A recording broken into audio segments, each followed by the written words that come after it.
sabe lo que significa inmundicia. El apóstol Santiago en su epístola dice, desechando toda inmundicia. Usa la palabra griega lupus.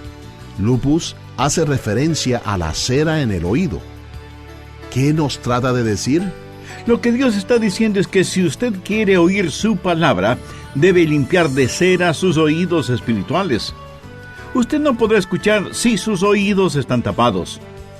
Dios dice que el pecado en su vida es como la cera en sus oídos. Por lo tanto, debe eliminar esa cera, debe limpiar sus oídos. Para escuchar a Dios hay una calificación moral. Esto es sencillo pero completamente profundo. La razón por la que muchos de nosotros no entendemos la Biblia cuando la leemos, la razón por qué la verdad de Dios no se nos revela, es porque tenemos un remanente de pecado, una abundancia de malicia. Nuestros oídos espirituales están todavía tapados con cera. Yo quiero que mis oídos estén limpios de pecado para escuchar y entender la palabra de Dios. Es un placer saludarles y decirles que son bienvenidos a nuestro programa El Amor que Vale. Hoy, el doctor Adrián Rogers, en la voz del pastor Lenín de Llanón, nos enseña cómo entender la Biblia. En su Biblia busque la Epístola de Santiago, capítulo 1.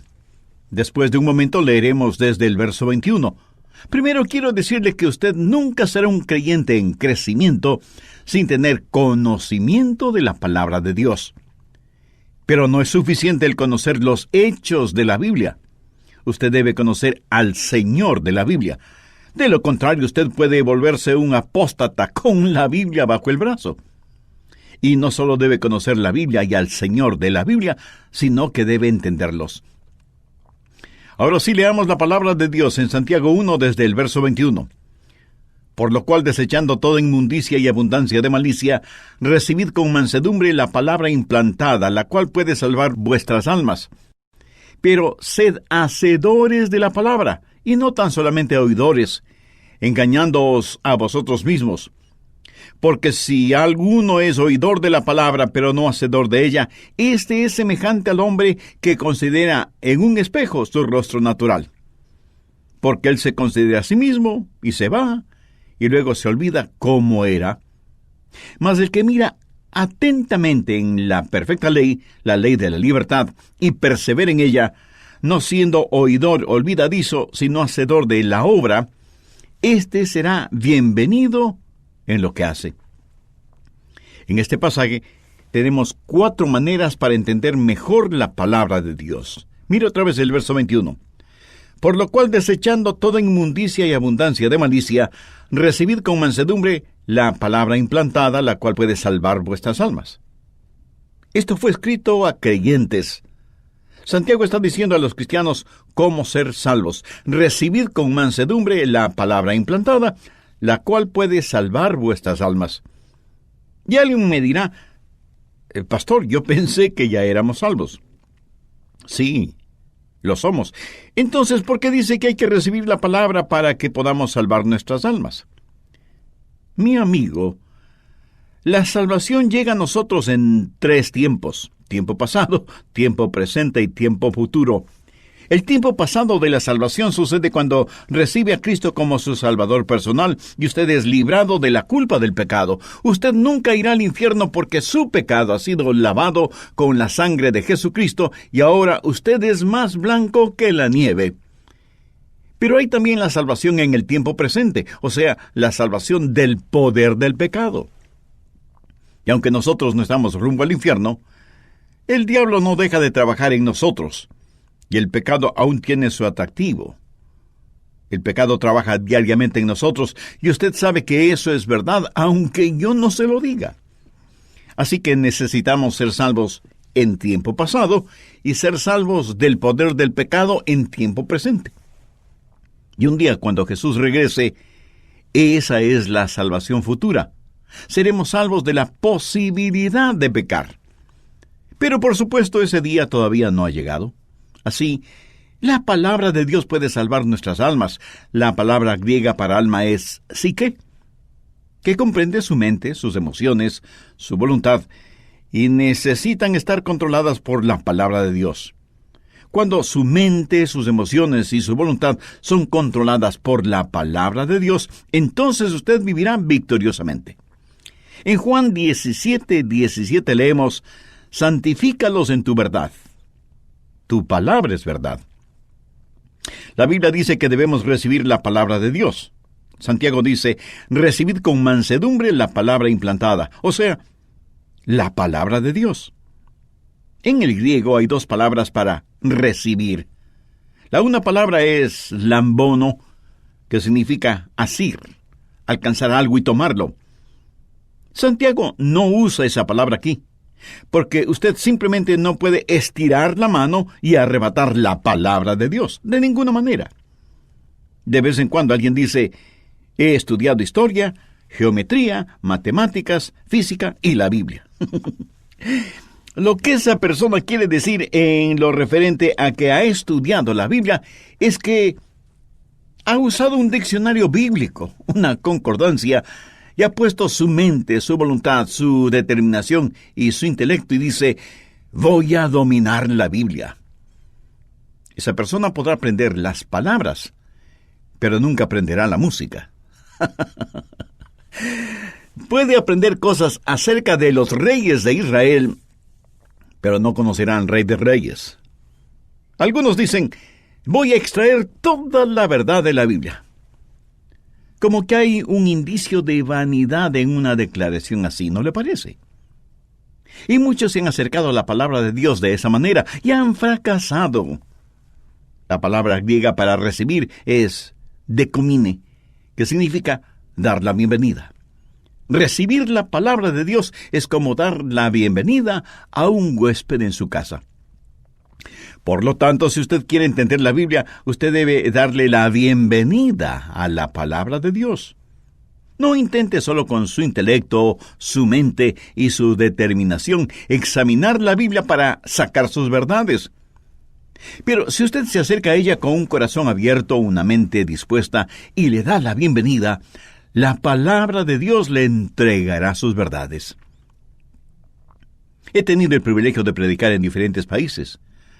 Uno de esos países fue China. Y cuando fui allá, el guía me dijo: los chinos son maravillosas personas, muy corteses y hospitalarios. Y es cierto. Los chinos son personas extraordinarias. Cuando usted va a una casa china, ellos siempre le quieren servir algo, le quieren dar algo. Es un honor para ellos el que usted esté bajo su techo. Saben cómo hacerle sentir bienvenido. Y cuando le sirven algo, usted tiene que aceptarlo para demostrarles que aprecia su hospitalidad.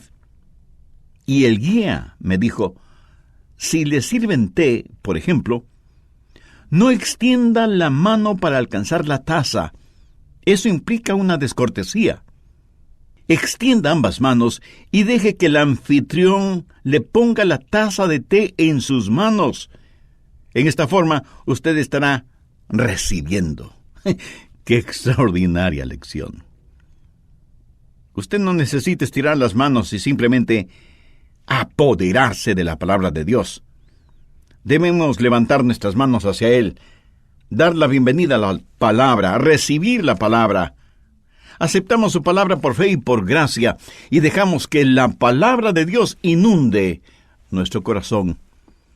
Quiero compartir con usted 4 maneras de dar la bienvenida a la palabra de Dios.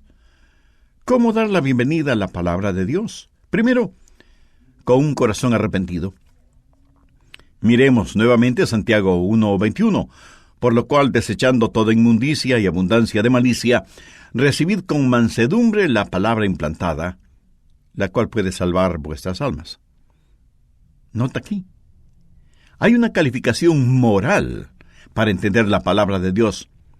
No es primordialmente una calificación intelectual, sino moral. No es suficiente el saber griego y hebreo y tener un diccionario y concordancia bíblicos. Usted debe dejar de lado lo que la Biblia llama aquí toda abundancia de malicia. Y algunos de ustedes preguntarán: ¿y qué significa eso? literalmente significa lo que queda, lo que sobra.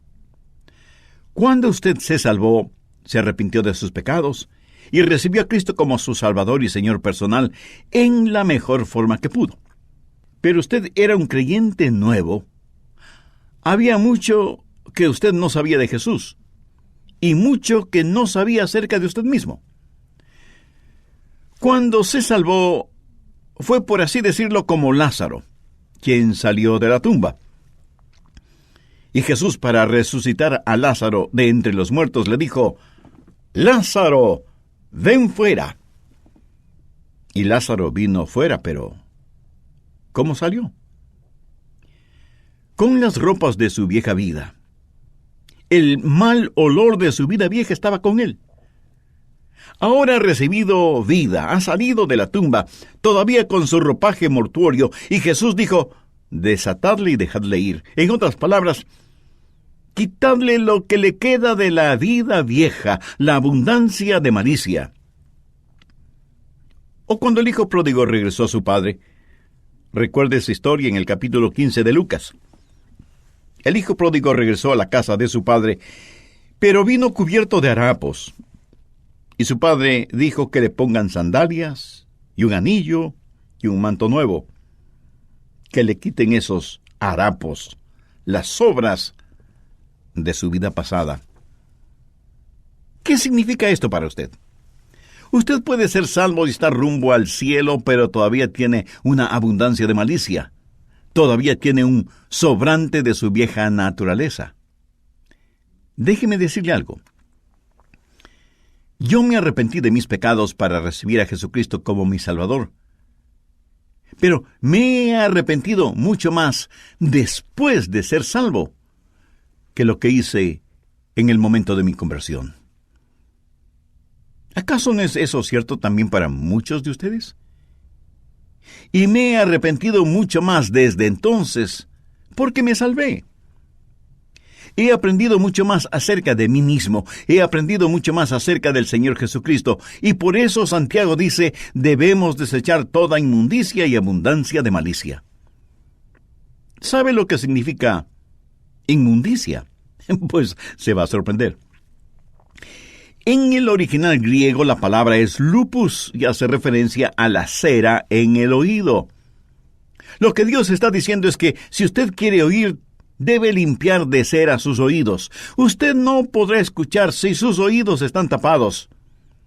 Dios dice que el pecado en su vida es como la cera en sus oídos. Por lo tanto, debe eliminar esa cera, debe limpiar sus oídos. Para escuchar a Dios hay una calificación moral. Esto es sencillo, pero completamente profundo. La razón por la que muchos de nosotros no entendemos la Biblia cuando la leemos, la razón por qué la verdad de Dios no se nos revela, es porque tenemos un remanente de pecado, una abundancia de malicia. Nuestros oídos espirituales están tapados con cera. Por eso es absolutamente importante cuando estudia su Biblia que haga una total confesión de pecado y le pida a Dios como lo hizo David. Examíname, oh Dios, y conoce mi corazón, y ve si hay en mí camino de perversidad. ¿Cómo dar la bienvenida a la palabra de Dios? Segundo, con un corazón receptivo. Volvamos a Santiago 1:21. Recibid con mansedumbre la palabra implantada, la cual puede salvar vuestras almas. Dé la bienvenida a la palabra de Dios con mansedumbre. Ahora alguien preguntará: Pastor, ¿y qué es mansedumbre? Es tener un espíritu dócil, receptivo. Cuando un vaquero quiere montar un caballo salvaje que está lleno de fortaleza y energía, primero tiene que domarlo para poder ponerle los arreos y la montura. Cuando ese poderoso animal ha sido domado, no mutilado, el fuego, la energía y la fortaleza todavía están en él, pero ahora bajo control. Ha sido domado, ha sido amansado. Y eso es lo que el vaquero dirá: he domado o he amansado a este caballo. ¿Sabía que Dios desea poner arreos espirituales en usted? Sabe que Dios quiere amansarle para que usted esté bajo su control y sea sensitivo a sus mandamientos. Sabe que Dios quiere que usted tenga un espíritu de mansedumbre, un espíritu receptivo. Usted dice, quiero aprender la palabra de Dios. Le pregunto, ¿es usted manso? ¿Tiene un corazón limpio? ¿Tiene un espíritu receptivo? Escuche esta promesa que encontramos en Juan 7:17. Jesús dijo, el que quiera hacer la voluntad de Dios, conocerá si la doctrina es de Dios. O sea que estamos hablando de supeditar su propia voluntad a la voluntad de Dios. No es primordialmente asunto de la mente, es del corazón, de la voluntad. Usted quiere saber y Dios le dice, si quieres hacer mi voluntad, conocerás mi doctrina. Una vez un hombre vino a verme, nunca antes lo había conocido.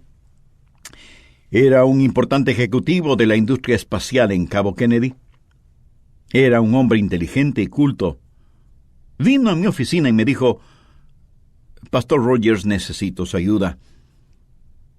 Mi esposa quiere suicidarse, pero yo no quiero que lo haga. Por favor, ¿podría usted hablar con ella? Y yo le dije que sí, pero que él y su esposa tenían que venir a mi oficina. Así lo hicieron. Le dije a la esposa, señora, ¿podría decirme cuál es el problema? Y ella comenzó a derramar su corazón. Pero sus problemas podían resumirse en 2 palabras. Su marido. Ella dijo que él era un mentiroso, adúltero, jugador, profano. Abusaba de ella verbal y físicamente casi en forma diaria. Y era un hombre arrogante. Me volví hacia él y le pregunté, Señor, ¿es usted un cristiano? Y él riéndose me dijo, no soy un cristiano, soy ateo. Le dije, bueno, un ateo es un hombre que sabe que no hay Dios. ¿Usted sabe que no hay Dios? Y él me respondió, por supuesto. Oh, dije, eso es muy interesante.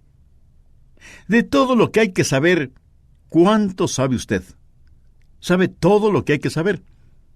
Y él, un tanto sorprendido, me dijo, no, nadie lo sabe todo. Y yo continué, bien, sería generoso al decir que sabe la mitad de todo lo que debe saber. Él lo pensó por un momento y luego dijo, sí, creo que sí.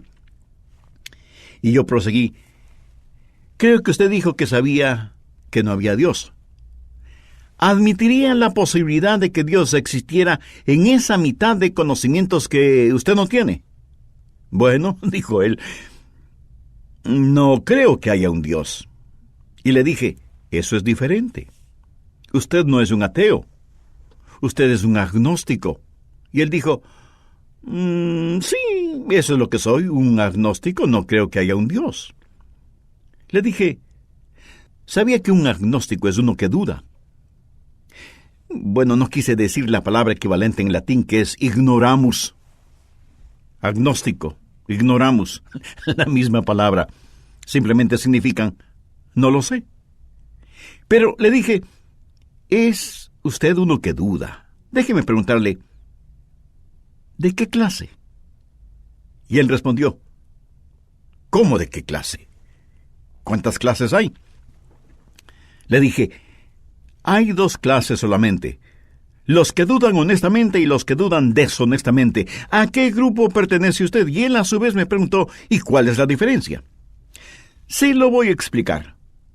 Uno que duda honestamente no sabe, pero quiere saber, y por lo tanto realiza una investigación honesta. Uno que duda deshonestamente no sabe, porque no quiere saber. No puede encontrar a Dios por la misma razón que un ladrón no encuentra a un policía. Si usted tiene una manera científica de pensar, ¿cómo podría probar que Dios existe o no existe? Solo si tuviera el laboratorio adecuado. Y compartí con él lo que dice Juan 7:17, el que quiere hacer la voluntad de Dios conocerá si la doctrina es de Dios, o si yo hablo por mi propia cuenta. Finalmente le dije, mi amigo, usted debería decir, Dios, yo no sé si existes o no. No sé si la Biblia es tu palabra o no. No sé si Jesucristo fue tu hijo o no, pero quiero saberlo. Y porque quiero saberlo, haré una investigación honesta y aceptaré y seguiré los resultados de esa investigación honesta, donde quiera que me guíen, y a pesar del costo. Si usted es un ateo o agnóstico, estaría ahora dispuesto a decir esa misma oración que le sugerí a ese ejecutivo. ¿Cómo reaccionó ese hombre? Bueno, se lo diré en el próximo programa. Pero mi interés este instante es cómo va a reaccionar usted cuando, consciente de sus propias dudas acerca de Dios y de la palabra de Dios, quiere honestamente buscar respuestas. ¿Le gustaría orar al respecto? Sencillamente diga, Señor Dios, quiero conocerte, quiero entender tu palabra, ayúdame a vivir una vida acorde con tu voluntad, perdona mis pecados, sálvame, y hazme útil en tus manos. Amén. Si oró honesta y sinceramente, Dios lo hará conforme a su fe. Y si hizo la decisión espiritual de recibir a Cristo en su corazón como Salvador y Señor de su vida, será grato para nosotros si nos escribe al respecto para gozarnos espiritualmente con usted y para tener el privilegio de orar por usted. Y que Dios bendiga su vida.